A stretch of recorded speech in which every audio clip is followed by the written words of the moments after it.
Hello everyone, welcome to Taglish Recap, ang inyong source ng Taglish Manhwa Recap content, in Taglish para mas feel na feel ninyo. Simulan na natin. Katulad ni Lucifer, na binibilang ang mga minuto para sa kanyang pagkakataong makaganti para sa kanyang kahihiyan. Ang bully mula sa Liz School, nakakagising lang mula sa consciousness, ay sabik na makita si Lee na patay. Nakahiga pa rin sa kanyang hospital bed, kinuha ng boy ang kanyang phone at nagpas siyang tumawag sa isang mas matapang upang turuan si Lee ng leksyon. Pinukaw ng burning anger, nag-scroll siya sa kanyang contacts hanggang sa makita niya ang pangalan ng person na kanyang hinahanap. Samantala, sa kabilang panig ng city, may isang taong nagpapakahirap sa isang punching bag. Ang guy na iyon ay si Kang Kale, ang Youth Division Middleweight Boxing Champion. Ang kanyang intense training session ay biglang naantala ng isang obnoxiously loud ringtone. Inis na tumigil si Kang sa mid-punch, tumutulo ang sweat sa kanyang body, at lumingon upang makita kung kaninong phone ang gumagawa ng ridiculous noise na iyon. Doon pumasok ang isa pang guy, isang blonde, at casual na sinabing kanyang phone iyon. Naglakad siya, kinuha ito, at sumagot na parang inis. Ang guy na iyon ay si Hang Kale, isang boxer na may 2 years ng experience sa ilalim ng kanyang belt. Gaya ng inaasahan, ang caller ay walang iba kundi ang beaten up bully. Sa desperasyon sa kanyang voice at walang introduction, sinabi niya kay Hang na bibili siya ng bagong phone kung gusto niya, ngunit hiningi sa kanya na gawin muna ang isang small favor. Sa simula, si Hang ay medyo surprised na marinig ang request, ngunit dahil mukhang easy at good deal, sumang-ayon siya at nagtanong kung ano ang kailangan niyang gawin bilang return. Kinabukasan, sa oras ng class, nang parang normal ang lahat, pumasok ang bully na parang walang nangyari noong day before. Habang naglalakad siya papunta sa kanyang seat, biglang tumahimik ang entire classroom sa loob ng moment, na ang mga eyes ng lahat ay nakatutok sa kanya. Pagkatapos noon, nagsimula ang mga murmurs at whispers. Pinag-uusapan ng students kung paano ang isang taong dating bully ay napunta sa pathetic state. Sa simula, sinubukan niyang ignore ito, ngunit nang ang whispers ay naging jokes tungkol sa kanya na neutered. Hindi na niya kinaya. Para ipakita na hindi siya isang taong dapat pakialaman, ibinagsak niya ang kanyang backpack sa floor at sumigaw sa kanila, sinasabing kaya pa rin niyang pabagsakin silang lahat kahit na siya ay neutered. Hinamon niya ang sinumang nagdududa sa kanyang strength na labanan siya. Doon tumayo ang class president, isang girl na may glasses, at sumigaw pabalik, sinasabing tumahimik siya o lumabas ng classroom. Ang pagkakita sa girl na iyon na nangahas na kausapin siya ng ganoon sa first time ay lalo lamang siyang nagalit. Frustrated na pati ang class president ay nangahas na harapin siya, tuluyan siyang nawala sa control. Sa fit of rage, kinuha niya ang random chair at sinubukang ihagis ito sa kanya, para ipaalala sa lahat na dapat silang matakot sa kanya tulad ng dati. Bago pa siya makagawa ng kahit ano, biglang bumukas ang door at isang massive Hulk-like teacher ang pumasok sa classroom, nagtatanong kung ano ang fuss. Sa surprise ng lahat, agad na umupo ang bully at nagkunwaring walang nangyari. Tumingin ang teacher sa paligid at napansin ang class president na nakatayo, halatang galit. Tinanong niya ito kung ano ang nangyayari at kung bakit wala siya sa kanyang seat. Gayunpaman, hindi sinabi ng girl ang truth. Sa halip, agad siyang bumalik sa kanyang seat at tiniyak sa kanya na wala itong worth mentioning. Hindi nagpumilit ang teacher, ngunit sa kung anong dahilan, sinabi niya sa girl na magkita sila pagkatapos ng class, isang bagay na naging curious ang girl kung bakit. Nang matapos ang school day, nagkita sila tulad ng iniutos, at lumabas na gusto niya ng favor. Dahil siya ang class president at isang taong mapagkakatiwalaan niya, hiniling niya sa kanya na tingnan si Liho, na absent noong day na iyon at hindi sumasagot sa kanyang phone. Bilang exchange, nangako ang teacher na susulat siya ng recommendation letter para sa kanyang senior year. Ito ay binalangkas bilang isang request, ngunit alam ng girl na hindi niya maaaring sabihing no. Reluctantly, sumang-ayon siya. Hindi nagtagal, nakatayo na siya sa harap ng Liz house, na walang interes sa kung anumang situation na maaaring kinasasangkutan nito. Gustong matapos ito ng mabilis hanggat maaari, hindi siya nag-aksaya ng time. Lumapit siya sa door at kumatok, tumatawag para malaman kung may tao sa home. Nang walang sumagot, nag-hesitate siya sa isang moment. Bago magdesisyong tingnan kung nakalock ang door, pinaikot niya ang doorknob at napagtanto niyang hindi. Sa kanyang surprise, hindi nakalock ang door, kaya dahan-dahan siyang pumasok sa loob ng house. Sa moment na pumasok siya, nagyelo siya sa shock. Doon mismo sa harap niya ang lifeless looking body ni Lee, na napapaligiran ng filthy room kung saan parang naglalaro ng hide and seek ang bugs. Nakakatakot ang appearance ni Lee, ang kanyang eyes ay umikot, completely white, at ang kanyang mouth ay malawak na nakabukas. Ang sight ay nagpa-stream sa girl sa terror, iniisip na patay na si Lee. Nang walang pag-aksaya ng another second, kinuha niya ang kanyang phone at tumawag ng ambulance. Mabilis na dumating ang paramedics at dinala si Lee sa nearest hospital. Hindi nagtagal para malaman ng doctors kung ano ang nangyari. Malamang na nahimatay si Lee dahil sa pure starvation. Abandoned ni Gotham, na iniwan ang kanyang body earlier, na hospitalize siya at kinabitan ng nutrient IV para stabilize siya. Just then, may strange na nangyari. Habang nakahiga ang body ni Lee, bigla itong nag-twitch. In an instant, bumalik si Mo sa body ni Lee. Sa moment na binuksan ni Mo ang kanyang eyes, completely disoriented siya. Hindi familiar ang place. Confused, sinubukan niyang alamin kung nasaan siya at kung paano siya napunta doon. Bago niya maintindihan ang kahit ano, may kakaiba siyang naramdaman. Tumingin siya pababa at napagtanto niyang may nakakabit sa kanyang hand. Iyon ang IV line na naghahatid ng nutrient serum. Bilang god na nabuhay lamang para sa battle at fighting, walang knowledge si Mo sa human tools o technology sa era na ito, at ang strange serum na ito ay no exception. Tinitigan niya ito na may mix ng curiosity at unease, sinusubukang i-process ang nangyayari. Kahit na hindi niya maintindihan kung ano ang serum, agad na nalaman ni Gotham na may ipinapadala ito sa kanyang body, at sa pamamagitan lamang ng kanyang vessels. Sa kanyang godly knowledge sa nangyayari sa loob niya, hindi nagtagal para malaman niyang ito ay nutrients. Nararamdaman niyang mabilis itong inaabsorb ng kanyang body, pinapabilis ang kanyang recovery. Para kay Mo, parang healing magic ito, kahit na alam niyang hindi ito magic. Habang nagsisimulang igalaw ni Lee ang kanyang head, nagre-regain ng consciousness, napansin ng girl na nakaupo malapit na gising na siya.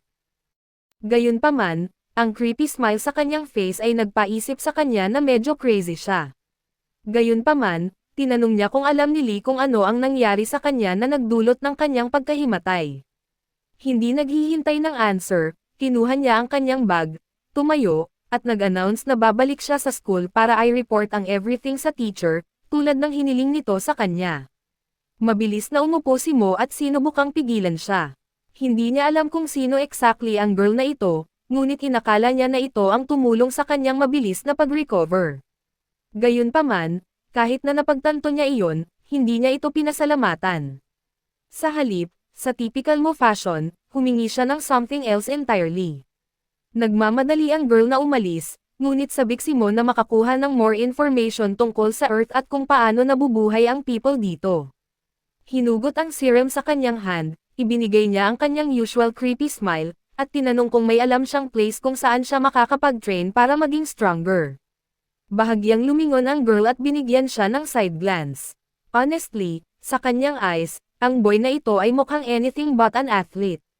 Dagdag pa doon ang poor dirty condition ng kanyang house, hindi nito exactly ipinapakita kung talagang cares siya sa sports. Gayunpaman, pagkatapos ng moment of thought, nagsuggest siya ng specific place para sa kanya. Hindi ito anything fancy, just an outdoor gym sa nearby park na may some simple workout equipment. Hindi nag-aksaya ng time, nagpunta si Mo sa park at nagumpisa ng kanyang training. Mabilis siyang nagumpisa ng pull-ups sa bars, itinutulak ang kanyang body as hard as he could. Nang mapagod siya finally, bumagsak siya sa ground para mag-break, tumutulo ang sweat sa kanyang body habang tumitingin siya sa paligid. Hindi maiwasan ni Mo na ma-impress. Para sa kanya, ang simple pieces na ito ng exercise equipment ay mukhang professional training tools. Halos 4,000 years na ang nakalipas mula nang huli siyang tumapak sa Earth, at pagkatapos noon, hindi na niya inabala ang sarili na tingnan ang human progress. Bilang Earth God, ang pagkakita kahit sa basic workout machines na ito ay nag-iwan sa kanya ng awe. Noon, ang humans ay nag-train gamit ang something entirely different, primitive methods na far harder at less efficient. Ang modern equipment na ito, kahit simple sa human standards, ay revolutionary sa Mo's eyes. Nag-umpisa si Mo na randomly i-test ang each piece of equipment, kahit na wala siyang idea kung paano talaga gumagana ang mga yon. Bigla, sa gitna ng kanyang training, may maliit na bagay, parang pebble, na tumama sa kanya sa back at nahulog sa ground. Sa kanyang surprise, iyon ang beaten up bully mula kanina, at this time, may kasama siyang dinala, isang boxer na nagngangalang Hang, para labanan siya. Kahit nakasama niya ang boxer, kumilos ang bully na parang barking dog, sumisigaw ng insults kay Lee mula sa safe distance, ngunit hindi nangangahas na lumapit. Walang pakialam si Mo sa kanyang barkang. Kalmado siyang umupo, kinuha ang rock, at tinanong kung sino ang naghagis nito. Ang beaten up guy, na medyo braver na ngayon dahil nasa likod niya si Hang, sumigaw na siya ang gumawa nito. Nagumpisa siyang mag-rant tungkol sa kung paano magbabayad si Lee sa pananakit sa kanya, nagmamayabang tungkol sa kung paano si Hang, ang kanyang cousin at isang professional boxer, ang papatay sa kanya. Ngunit bago niya matapos ang pagpapaliwanag, nakakita si Mo ng opening at nakot niya ito off guard sa isang sudden punch. Bumagsak ang guy sa ground, sumisigaw sa pain, dahil ang kanyang already broken nose ay nasmash ulit. Ito ang result ng pagsisimula ng fight kay God Mo sa pamamagitan ng paghagis ng stone, at syempre, hindi mapigilan ni Mo na maging happier. Tungkol dito, iyon ay sa Earth, ngunit sa realm ng gods, medyo complicated ang things. Dumating na ang time para sa usual meeting ng gods, ngunit wala si Mo. Bilang kanyang only assistant, ang Dragonling ay kailangang dumalo sa meeting sa kanyang place. Dahil absent ang kanyang lord, ang nervous little dragon ay stuttered habang awkwardly niyang sinisimulan ang paghahatid ng message ni Mo. Bago pa matapos ng Dragonling ang first few words ng letter, biglang nag-interrupt si Lucifer, nakatitig sa drag. Hiningi niyang malaman kung bakit ang isang mere assistant ay nangahas na pumasok sa meeting na meant para sa gods, lalo na ang magsalita first, na parang importante siya. Ang intimidating demeanor ni Lucifer ay nagpa-scare sa poor Dragonling out of his wits. Panicked, mabilis na nag-clarify ang dragon na naroon lamang siya para ihatid ang message mula kay God Mo at walang intensyon na mag-disrespect o mag-offend ng anyone sa kanyang presence. Determined na tuparin ang kanyang duty at makaalis doon bago mag-escalate ang things, nag-umpisa ang Dragonling na basahin ang letter na may trembling voice. Ngunit ang message ay walang anything out of the ordinary, as usual. Humihingi lang si Mo sa mga gods na ipaalam sa kanya kung may makita silang worthy opponents para labanan niya. Iyon lang. Hindi napigilan ni Lucifer ang kanyang anger pagkatapos marinig iyon at hinampaz ang table ng malakas na bang.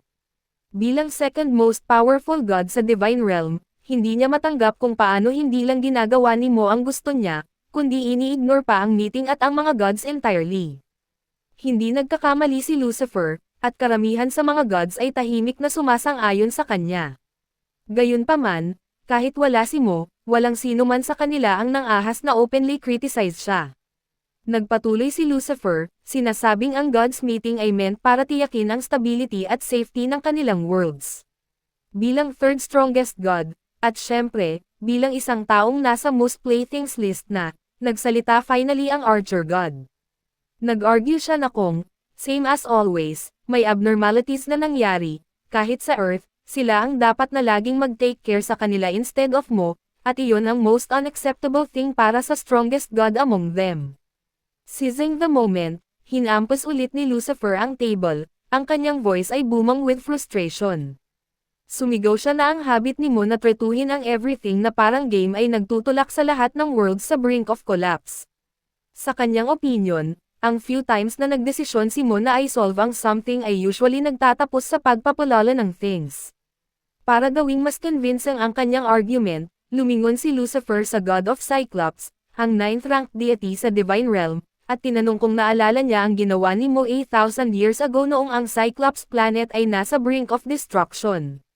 Noon, isang massive ugly creature, kasing laki ng Cyclops planet mismo, ang umatake sa isang rare being na kilala bilang void creature, capable of devouring an entire planet in seconds. Just as the void creature began tearing the Cyclops planet apart, may biglang tumagos sa gitna nito, hinahati ito sa dalawang unequal pieces. Ang something na iyon, syempre, ay si God Mo, na may kanyang usual cheerful at flushed face, delighted sa chance para sa fight. Effortlessly na pinatay ni Mo ang enormous creature in an instant. Ginamit ni Lucifer ang event na ito para i-drive home ang kanyang point, sinusubukang ipakita sa lahat, especially sa Cyclops God, na si Mo ang may blame sa aftermath ng destruction.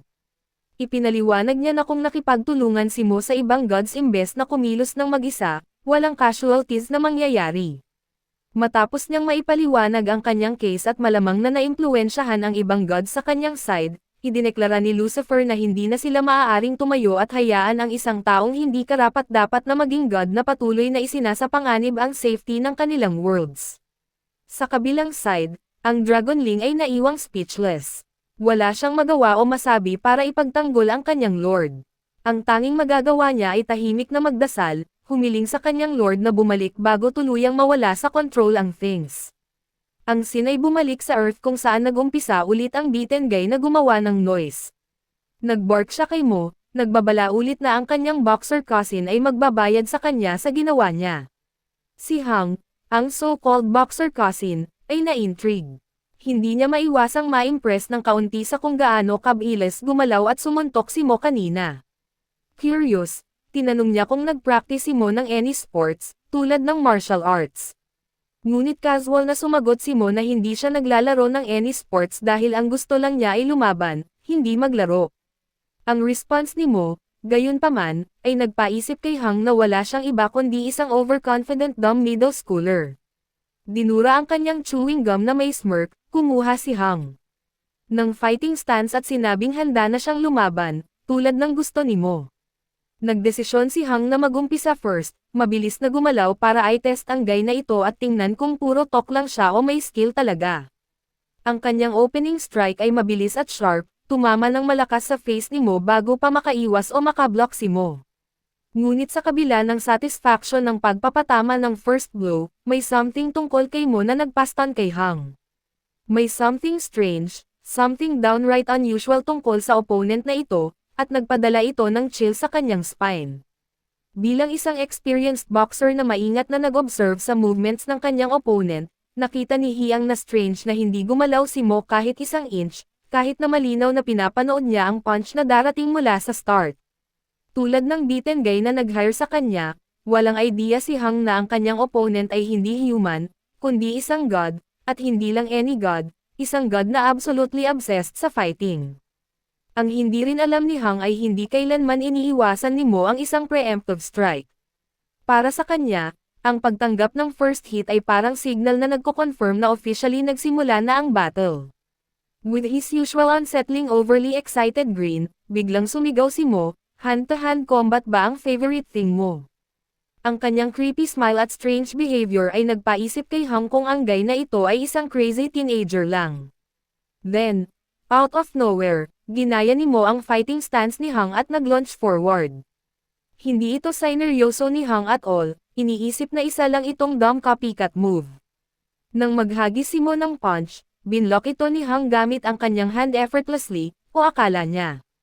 Ang force behind Mo's punch ay nagpadulas kay Hang backward, na nag-surprise sa kanya completely. Ang kanyang hand ay kumirot sa pain mula sa pag-underestimate sa strength ng kanyang opponent. Hindi niya makapaniwala kung gaano karaming power ang seemingly weak at scrawny guy na ito. Samantala, si Mo ay mukhang mas thrilled pa. Ang kanyang face ay nag-lit up with excitement nang ma-realize niyang nag-work perfectly ang kanyang attack.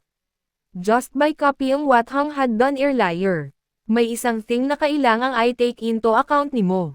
Ang kanyang current body ay hindi something na maaasahan niya pa. Nang i-tense niya ang kanyang muscles as hard as he could at the moment of impact, ang strain ay nag-iwan sa kanyang arm muscles na sumisigaw sa pain, na parang gustong mag-quit at mag-break. Of course, walang pakialam si Mo sa state ng kanyang muscles o kung gaano sila nag-suffer. In fact, the more pain he endured, the more he enjoyed the fight. Para sa kanya, ginawa lang nito ang battle na mas satisfying. Ang thrill ng fight na ito ay hindi may compare sa feeling ng paglaban sa creature sa kanyang godly form. It was raw and exhilarating in a completely different way. Bigla, sa surprise ni Hang, hinugot ni Mo ang kanyang belt at ibinalot ito sa kanyang fist. Ang fact na ang kanyang current fragile body ay makakapagdulot ng trouble para sa kanya, especially dahil ang recovery at healing ay magtetake ng significantly longer, ay nagtulak sa kanya na mag-come up with this idea. Ang beaten guy, na nanunood pa rin mula sa sidelines, ay nag-isip na ang paggamit ng belt ay nagpawalang fair sa fight, ngunit walang pakialam si Mo o si Hang sa kanyang opinion. Nag-rush forward ulit si Hang, this time fully aware na hindi niya kayang i-underestimate si Mo. Nag-umpisa siyang maghagis ng punches left, right, one after another. Sinusubukang i-overwhelm siya sa speed at power, nagawa ni Mo na i-block ang karamihan sa mga incoming strikes, ngunit kahit na ganoon, napunta siya sa isang pretty rough situation. Ang kanyang movements ay limited ng pain sa kanyang body, at ang attacks ni Hang ay relentless. Sa gitna ng pagdepensa sa kanyang sarili, nag-umpisa si Mo na mag-analyze sa movements ng kanyang opponent, at napagtanto lang na ang mga ito ay mabilis at precise, ngunit way too predictable. Just by observing Hyunji's fighting style, mabilis na nag-umpisa si Mo na i-anticipate ang kanyang every move. Sa una, mahirap itong alamin, ngunit wala pang isang minute sa fight, madali nang ini-dodge ni Mo ang attacks ni Hang. At kung hindi pa iyon enough, nang sinubukan ni Hang na i-catch siya off guard sa isang different move, hindi lang ni-block ni Mo ang attack, kundi binaliktad din ang tables sa pamamagitan ng pagsuntok sa kanyang arm mid-swing. Seconds lang ang kailangan ni Hang para i-process ang nangyari at kung paano napunta ang kanyang arm na broken. Nag-umpisa siyang sumigaw habang nawawala ang shock at nararamdaman ang pain. Tahimik siyang pinanood ni Mo, halos amused sa way ng pag-react ni Hang. Nagpaisip kay Mo ang pagsigaw kung si Hang at ang guy mula sa class ni Lee ay really cousins o something, dahil parang share nila ang parehong overly dramatic tendencies. Hindi nag-aksaya ng much time si Mo. He sealed his victory sa isa pang sudden punch sa distracted Hang, knocking him out cold for a little while. Ang sight ay nag-iwan sa kanyang friend o cousin o kung sino man siya na completely stunned. Nag-worsen ang things para sa kanya habang nag-shift ang face ni Mo sa isang scary excited expression, practically radiating ang kanyang eagerness na lumaban. Idineklara niya na time na para magbayad sa lahat ng trouble na ginawa, especially dahil hindi ito ang first time na ginulo nila siya. Ang once bully, ang guy na sobrang AR kanina, alam sa moment na iyon na dahil wala na si Hang, wala nang natira para iligtas siya. Wala siyang doubt na isang painful fate ang naghihintay sa kanya ngayon, at walang escaping doon. Dahan-daang lumakad si Mo papunta sa classmate ni Lee para i-settle ang things for the day. Habang papalapit siya sa beaten up guy, napansin ni Mo na walang intention o will ang guy na lumaban pabalik, kaya walang joy o honor sa pagbubugbog sa isang taong acting so scared. Ang beaten up guy, for a moment, napansin ang hesitation ni Mo, at nag-isip na kung magpatuloy siya sa pag-act ng ganito. At kung umamin lang siya na ayaw na niyang lumaban, baka matapos ng peacefully ang everything. Ngunit too late na para mag-play victim ngayon. Bago pa siya magkaroon ng chance na magsabi ng anything, sinuntok siya ni Mo sa face sa isang quick move. After all, ito ang same guy na nagumpisa ng today's fight sa pamamagitan ng paghagis ng small stone at pagdadala ng boxer para pabagsakin si Mo. Hindi siya maaaring mag-back out ngayon, at kahit gusto niya, may more than enough reason na si Mo para bugbugin siya ulit. As expected, hindi nagpakita si Mo ng shred of mercy at patuloy na hinampas ang guy kung paano niya gusto, time-test ang kanyang new copied fighting techniques sa body ng kanyang opponent, one after another. Kahit na ang face at body ng guy ay covered sa bruises at blood, hindi satisfied si Mo. Tinapos niya ito sa isang final brutal knee strike straight sa already battered face ng guy. Matapos niyang ilagay ang all his strength para gawing unforgettable day ito para sa guy na iyon, finally nakaramdam si Mo ng satisfaction. Nagtaka siya, na may makang tone sa kanyang mind, kung bakit hindi na lang umamin ng defeat ang guy, ngunit deep down, alam ni Mo na hindi niya binigyan ang poor guy ng kahit slightest chance para gawin iyon. Matapos niyang tapusin ang both of them, umalis si Mo, alam niyang may other things siyang kailangang i-take care. Not to mention, tulad ng all his previous opponents, nag-iwan siya ng mark sa boxer na iyon at idinagdag siya sa kanyang growing list ng playthings. Ang beaten up bully, on the other hand, matapos matutunan ang kanyang painful lesson, ay nagmumura ng pangalan ni Lee under his breath, tinatawag siyang crazy bastard. Hindi nagtagal, bumalik si Mo sa house ni Lee. Nakaupo sa kanyang bed, nakaramdam siya ng great, alam na ang everything ay naggo-going exactly as he wanted, at maaari niyang i-enjoy ang fighting almost every day.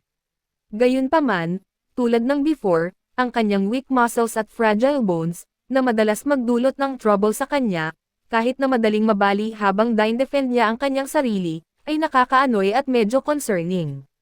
Still, para ma-hold on sa feeling na ito, isang mix ng paglaban sa opponents na stronger than him at experiencing ang pain at recovery throughout his body, nagdesisyon si Mo na gagawin niya ang whatever it took. Nagdesisyon siyang bumalik sa God Realm first para makita kung ano ang nangyayari doon at para makuha ang hiniling niya sa Dragonling na i-prepare para sa kanya, like always. Nag-focus siya, at habang nakaupo, sinubukang iwan ang body ni Lee at bumalik sa kanyang original form. Ngunit this time, unlike before kung kailan ang kanyang soul ay nagta-transfer instantly, ilang seconds ang lumipas at walang nangyari. Dahan-daang binuksan ni Mo ang kanyang eyes at nag-squint, glancing around, at napagtanto lang na nasa house pa rin siya ni Lee. Hindi niya maiwasang magtaka kung bakit hindi siya makabalik sa kanyang body sa God Realm. Ang reason para sa incident na ito ay bumalik sa ilang days ago sa domain ni Lucifer. Iyon ang time kung kailan forcefully na inihagis ni AO si Lee sa Elmer's planet nang walang permission ni Lucifer. Gaya ng alam na natin, noong day na iyon, completely na in-ignore ni Mo si Lucifer, at nang walang pakialam sa kanyang opinion, pumunta at umalis siya kung paano niya gusto, unaware na ang kanyang actions ay nagtutulak kay Lucifer sa kanyang limits. Sa kanyang way back sa kanyang domain noong day na iyon, tinanong ng Dragonling si Mo tungkol sa kanyang journey sa Earth. Ipinaliwanag ni Mo kung gaano niya na-enjoy iyon, ngunit binanggit din ang weakness ng kanyang new body. During that conversation, inutusan ni Mo ang kanyang assistant na maghanap ng recovery magic orb para sa kanya habang wala siya, hoping na makakatulong ito sa kanyang weak body sa Earth na mag-recover faster. Mayroon lang isang small problem. Ang magical items ay common sa Emmer at ilang other planets sa ilalim ng control ni Lucifer.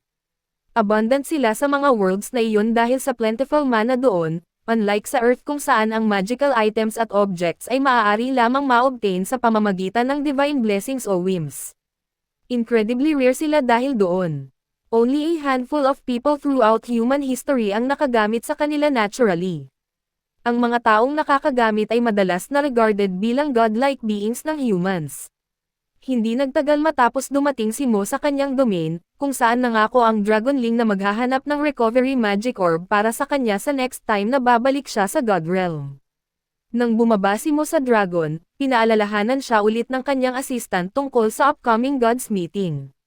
Doon casual na naghanap si Mo sa kanyang pants, sinasabing nag-prepare siya ng something para sa kanya dahil sa lahat ng complainant. Sa disbelief ng assistant, hindi ito anything grand, just a small letter. At syempre, alam na natin kung ano ang nakasulat doon. Matapos ihatid ang kanyang message at gawin ang kanyang considered responsibility, lumapit si Mo sa miniature Earth model at inilagay ang kanyang hand sa surface nito muli para bumalik sa body ni Lee.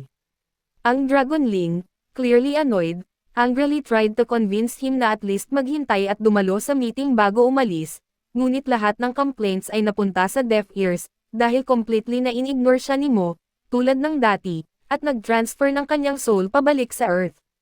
Unbeknownst sa kanilang dalawa, isang small demon ang hovered sa sky, silently observing at reporting every move sa greatest enemy ni Mo. Ang scene ay bumalik sa present kung saan ina-analyze ni Lucifer ang situation. Wala siyang idea kung ano ang ginagawa ni Mo, ngunit sigurado siyang ang kanyang body ay empty na ngayon ng soul. Ang fact na hindi nagpakita si Mo sa meeting ay nagpa-realize kay Lucifer na hindi siya magiging sa God's Realm for a while. Doon nag-hit kay Lucifer, realizing na dumating na ang time para umaksyon. Ito ang kanyang chance, a once-in-a-thousand years opportunity para finally makaganti. Walang way na mamimiss niya ito. Nang walang warning, at determined na alisin ang one obstacle na nakatayo sa pagitan niya at ni Mo, biglang ginamit ni Lucifer ang kanyang life taxidermy spell. Habang nag-activate ang spell, sharp purple lightning bolts na shaped like spears ang lumitaw sa above ng Dragonling. Ngunit hindi nag-fail ang sharp senses ng Dragonling. Not one to be caught off guard, lumundag siya back just in time, dodging every single spear-like attack. In less than the blink of an eye, Ang kanyang previously awkward at ashamed expression ay mabilis na nag-shift sa one of seriousness at readiness for battle. With a firm voice, hiningi niya ang explanation. "What's the meaning of this?" Tanong niya sharply. Ang kanyang eyes ay glowed with intensity habang nag-press further siya, seeking confirmation. "Lucifer, are you seriously declaring war against Mu, the god of earth? Are you serious?" Si Lucifer, now filled with confidence dahil alam niyang wala si Mu para mag-interfere, floated slowly in mid-air. Then, with a booming voice, idineklara niya na personally niyang i-expel si Mu mula sa seat of divinity. Alam niya exactly kung ano ang meaning ng mga words na iyon, at hindi siya nag-hesitate na i-confirm ito. Ito ay isang official declaration of war. Ang Dragonling ay hindi nag-aksaya ng time. Without hesitation, compressed niya ang kanyang fiery breath. At pinakawala ng isang deadly blast ng flames na mukhang laser na tumutok straight kay Lucifer. Sa una, mukhang na-caught off guard si Lucifer sa sudden attack, ngunit kahit hindi niya ito inaasahan, madali niyang na-dodge ito with ease. Strangely, imbes na mag-dissipate, ang attack ng dragon ay umikot sa God's planet-like realm at sumabog violently sa far side nito. Ang explosion ay massive, sobrang intense na kinailangan ng Archer God na mabilis na mag-conjure ng magical shield. Una, ginamit niya ito para protektahan ang kanyang sarili, pagkatapos ay in-extend ito para i-shield ang other gods na dumadalo sa meeting. Unlike sa iba, hindi nag-flinch si Lucifer. Hindi siya gumalaw ni isang muscle, hindi tumakbo, hindi nag-shield sa sarili, wala. Ang waves at flames mula sa explosion, parang aftermath ng nuclear blast, ay agad na umabot sa meeting, roaring toward them with unstoppable force. Gaya ng expected mula sa gods, hindi nagtamo ng damage si Lucifer, ang Dragonling, o ang sinuman. Realizing na ang kanyang first deadly attack ay completely useless laban kay Lucifer, nagdesisyon ang Dragonling na gamitin ang kanyang ultimate move, Polymorph Release. Sa moment na inactivate niya ito, ang kanyang entire body ay nagumpisang mag-transform. Hindi lang ang kanyang arms at legs, kundi ang every part niya ay nagumpisang mag-expand. Wild red lightning ang nag-crackled sa paligid niya, at isang fierce aura ang pumalibot sa dragon, ginagawang clear kung gaano siya ka-serious tungkol sa pagprotekta sa kanyang master. Ngunit kahit matapos ang legendary transformation na iyon, hindi na-impress si Lucifer kahit kaunti. In fact, quite the opposite. Nag-smirk ang demon god at nag-announce confidently, "I'll deal with you as Mu's little girl easily, then it'll be Mu's turn to pay for what he did to me." Gayunpaman, walang intensyon ang dragon na hayaan iyon mangyari. Fully committed siya sa pagdepensa sa kanyang master, no matter what it cost him. Ngunit hindi nag-go as planned ang things para sa dragon. Ang royal assistant ni Mu ay madaling na-defeat ni Lucifer, unable to even leave a scratch sa kanya. Ang kanyang entire body ay trapped sa life taxidermy spell ni Lucifer, leaving him immobile at badly injured. Ang Archer God ay nag-let out ng sigh at nagdesisyon na umalis, casually stating na ang atmosphere dito ay hindi na suitable para sa proper godly meeting. Lahat ng iba, gayunpaman, ay naiwang frozen in shock, stunned sa aftermath ng battle sa pagitan ni Lucifer at ng Dragonling. Sobrang scared sila para gumawa ng move, let alone tumulong sa alinmang side. Ang pag-alis ng Archer God ay hindi naka-escape sa notice ni Lucifer. Biglang tinawag siya ni Lucifer, at may piercing side glance, hiningi niyang malaman kung kaninong side siya. Kung sinusuportahan niya ang expulsion o opposed ito. Ang Archer God, gayunpaman, ay patuloy lang na nag-floating away, casually responding na neutral siya, neither supporting nor opposing. Hindi nagustuhan ni Lucifer ang answer, ngunit nilinaw niya na okay lang sa kanya basta hindi mag-interfere ang Archer God. Pagkatapos, lumingon sa rest of the gods, coldly tinanong ni Lucifer kung may nag-object sa expulsion ni Mu. Ngunit matapos masaksihan ang state ng Dragonling, isang taong as powerful as a god, na utterly defeated, walang sino man sa kanila ang nangahas na magsalita. Samantala, buhay pa rin ang dragon at sinubukang babalaan si Lucifer, pinaaalalahanan siya na hindi niya kaya si God mo. Ngunit nag-smirk lang si Lucifer at nag-respond ng chilling revelation. Alam niya na wala si Mu doon, at sa halip ay nakatira sa isang weak, pathetic human body sa Earth. Na-stun ang Dragonling. Hindi niya inaasahan na malalaman ni Lucifer ang secret na ito, especially dahil akala niya siya lang ang aware nito. At sa moment na iyon, nag-click ang everything. All made sense now kung bakit biglang nagdesisyon si Lucifer na mag-rebel laban kay Mo. Gayunpaman, hindi inamin ni Lucifer na nalaman niya ang secret sa pamamagitan ng pag-spy kay God Mo.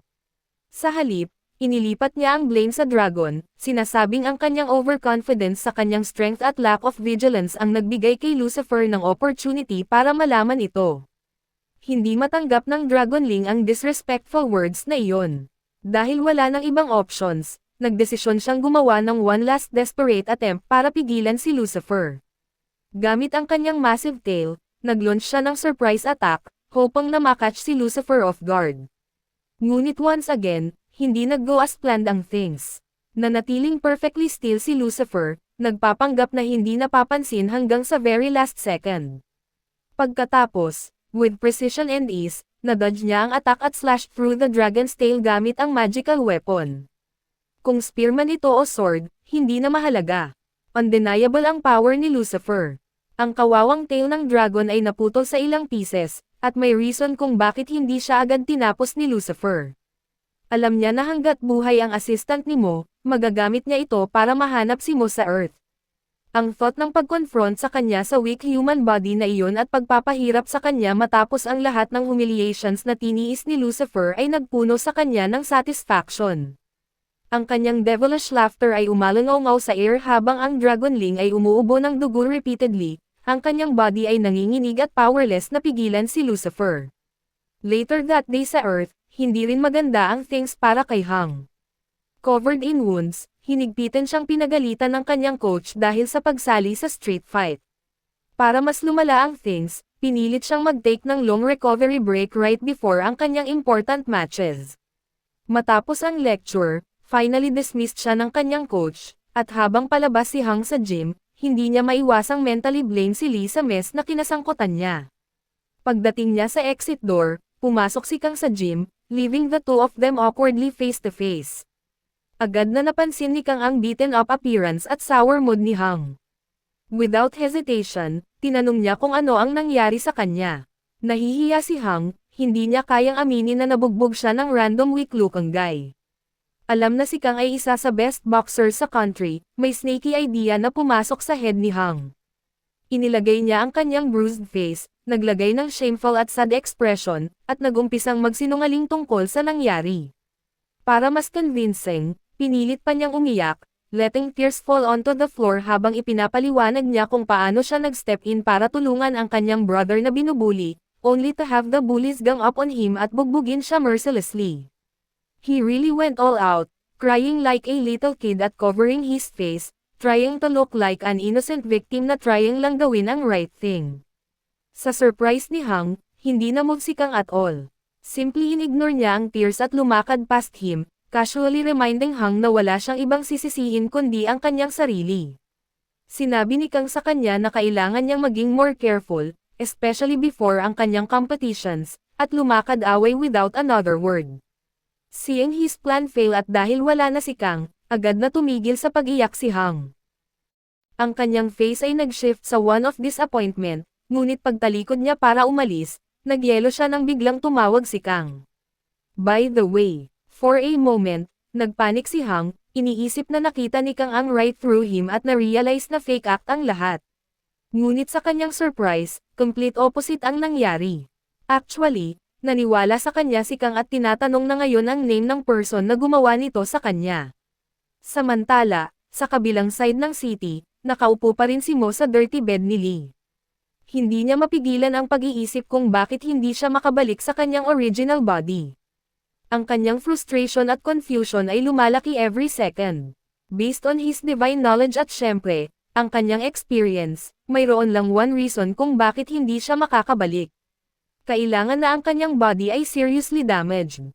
Kahit ang reason na ito ay hindi nag-sit right kay Mo. Convinced siya na hindi lang ang Dragonling, isang taong as strong as a god, ang nagpreprotekta sa kanya, kundi ang kanyang godly body ay hindi something na madaling ma-harm. Lumawak ang kanyang eyes sa shock nang mag-hit ang realization sa kanya. Pinagpist niya ang whole incident together at nag-isip, What if all the gods join forces to attack me? Parang ito ang most sense. Bigla siyang lumundag mula sa bed, panicked. Kung tama ang kanyang theory, wala siyang time na ma-waste. Kailangan niyang umaksyon fast. Ngunit kahit anong try niya, hindi siya makapag-isip ng anything to do, at lalo lang siyang nagalit. Frustrated, sinuntok niya ang pillow ni Lee para i-release ang kanyang anger. Ang thought na maaaring mawala sa control ang things kung hindi siya makabalik sa kanyang body ay nagpa-feel sa kanya ng even worse. Ang idea na ang mga gods na hindi mangangahas na harapin siya one-on-one ay cowardly na nag-take advantage sa kanyang situation ay unbearable. Unable to hold back his fury, nag-umpisa si Mo na suntukin ang bed at ang pillow repeatedly. Sa kanyang mind, nag-wish siya ng just one chance na i-turn the tables at turuan ang lahat ng cowardly gods na iyon ng leksyon.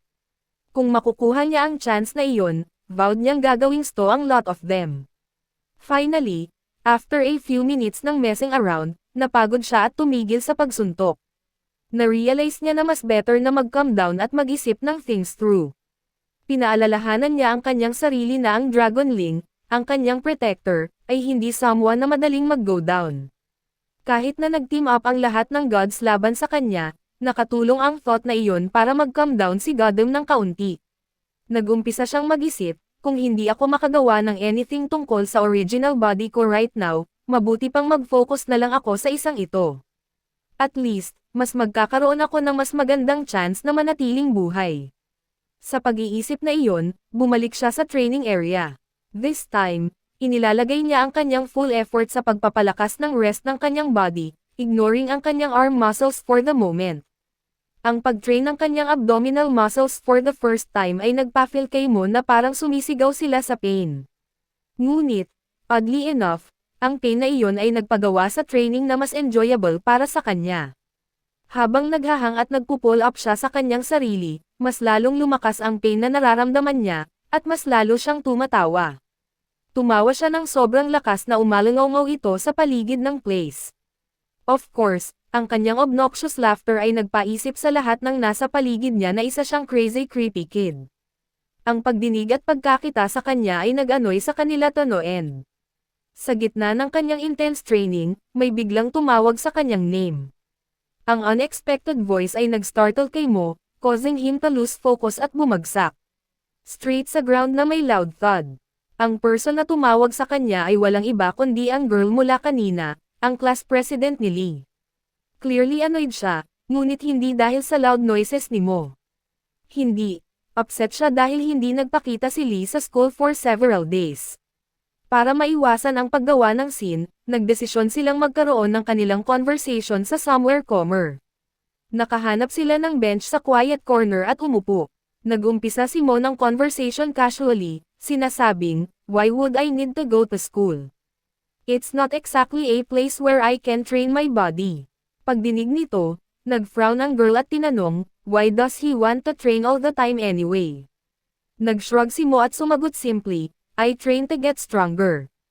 That's it. Iniliko ng class president ang kanyang head at tinanong, "And why do you want to get stronger?" Nag-grin si Mo at sinabing, "To fight better and take on bigger opponents. Of course, my body's too weak right now, and that makes everything harder." From there, nag-launch si Mo sa isang excited rant, rambling on tungkol sa kanyang reasons for fighting and training. He talked for hours, barely stopping to breathe. Wala nang nagawa ang girl kundi umupo roon at makinig ng live sa kanyang walang katapusang nonsense. Pagdating ng dapit hapon, hindi pa rin niya napapapayag si Lee, o si Mo, na bumalik sa school. Nubos na ang kanyang ideas, pero bigla siyang nakaisip ng isang plano. Casually, na parang wala lang, sinabi niya, "Ano ang silbi ng matinding pag-training kung wala ka namang kalaban?" Nanatili sa hangin ang kanyang mga salita, na lubos na nagpagulat kay Mo. Upang patunayan ang kanyang punto, itinuro ni Mo ang paligid, ipinapakita na walang sino man doon ang kayang lumaban sa kanya, gaano man siya kalakas. Tumayo ang girl at habang papalayo, sinabi niya, "Ang kailangan mo lang gawin ay pumasok sa school, makihalubilo sa mga tao, at magsimula ng gulo. Doon, magkakaroon ka ng maraming makakalaban." Pagkasabi noon, naglakad siya palayo, iniiwan si Mo upang pag-isipan ito. Habang nakatingin sa papalayong girl, hindi maiwasan ni Mo na makaramdam ng kaunting paghanga sa kanyang reasoning. May punto siya. Matapos ang ginawa niya sa mga kawawang bullies, siguradong hindi na sila lalapit sa kanya kailanman. At kung wala sila, kailangan niyang makahanap ng mas malakas na kalaban kung gusto niyang lumakas pa at patibayin ang katawan na ito. Sa unang pagkakataon, seryoso niyang pinag-isipan ang posibilidad ng pagbabalik sa school. Habang iniisip niya ito, isang shadowy figure ang lumitaw sa likuran niya at tinawag siya, nagtatanong kung siya ba si Leo. Ang figure ay may suot na maskara upang itago ang kanyang pagkakakilanlan at may dalang sandata. Si Mo, sa kabilang banda, hindi na nag-abala pang sumagot. Alam na niya kung tungkol saan ito. Ang kanyang gulat na ekspresyon ay unti-unting napalitan ng relief. Mas madali pa ito kaysa sa inaasahan niya. Hindi na niya kailangang maghanap ng susunod niyang kalaban, dahil ito mismo ang lumapit sa kanya. Sa isang maliit na smirk, marahang iniling ni Mo ang kanyang ulo, kalmadong naghahanda para sa hindi maiiwasang unang atake, at ang kumpirmasyon ng labanan.